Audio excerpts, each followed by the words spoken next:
ကို Messenger မှာဖြစ်ဖြစ် comment မှာဖြစ်ဖြစ်တော်တော်များများကမေးလိမေးထားရှိမိခွန်းလေးတစ်ခုရှိပါတယ်ဒါကတော့ banking assistant ဒါမှမဟုတ် banking associate ဆိုတာကဘာကိုပြောတာလဲဆိုတာလေဘာရတူးတွေလဲဘာတွေလုပ်ရတာလဲဆိုတာလေမေးလိမေးထားရှိပါတယ်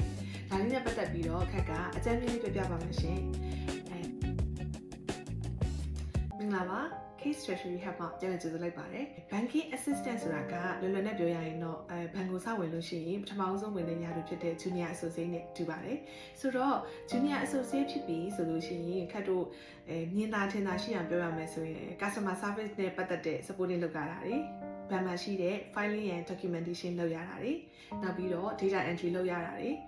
Senior staff တွေကလိုအပ်တဲ့ administrative ဆိုင်ရာတွေကို support ပေးရတာတွေပါဝင်ပါတယ်။ Banking assistant လို့ပြောမယ်ဆိုလို့ရှိရင်2နေရာရှိပါတယ်။ပထမတစ်နေရာကတော့ဘဏ်ခွဲပါနောက်တစ်ခုကတော့ရုံးချုပ်ပါ။ဒါဆိုရင်ဘဏ်ခွဲမှာဆိုလို့ရှိရင်တော့ခက်တို့ကမြင်သာထင်သာအောင်ပြောရမယ်ဆိုရင်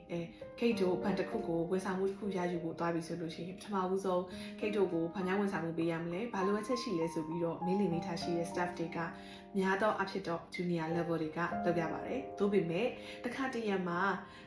senior staff တွေနဲ့ available ဖြစ်နေရဆိုလို့ရှိရင်လိုအပ်တဲ့နေရာလေးမှာပါဝင်ပြီးတော့လုပ်ပေးရတာမျိုးလည်းရှိပါတယ်။ဒါကြောင့်အများတန်းရောဒီနေရာမှာ junior staff ရှိနေတယ်လို့တော့မယူဆစေချင်ပါဘူး။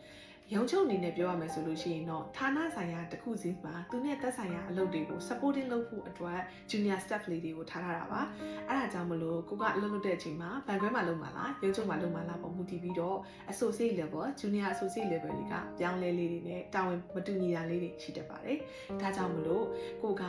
ဘယ်ဘဏ်မှာလုပ်မှာလဲဘဏ်ခွဲမှာလုပ်မှာလားရုံးချုပ်မှာလုပ်မှာလားဘဏ်ခွဲမှာလုပ်မှာဆိုလို့ရှိရင်တော့ junior associate level တွေကအလုပ်တစ်မျိုးလုပ်ရတယ်။သူနဲ့သက်ဆိုင်ရာဘဏ်ခွဲဆိုင်ရာ operation နဲ့ဆိုင်ရာလုပ်ရပါတယ်။ရုံးချုပ်မှာလုပ်မယ်ဆိုလို့ရှိရင်တော့ရုံးချုပ်မှာရှိတဲ့ဌာနခွဲတွေနဲ့ဆိုင်တဲ့ specific ဖြစ်တဲ့အလုပ်တွေမှာ supporting လုပ်တဲ့ role ကနေပြီးတော့လုပ်ရတာဖြစ်ပါတယ်။ဒါလို့ဆိုရင်တော့ associate junior associate assistant banking assistant ဆိုတဲ့ရာထူးလေးတွေကိုအနေအချင်းတော့နားလည်လိမ့်မယ်လို့ပြောချင်ပါတယ်ရှင်။ကျေးဇူးအများကြီးတင်ပါတယ်ရှင်။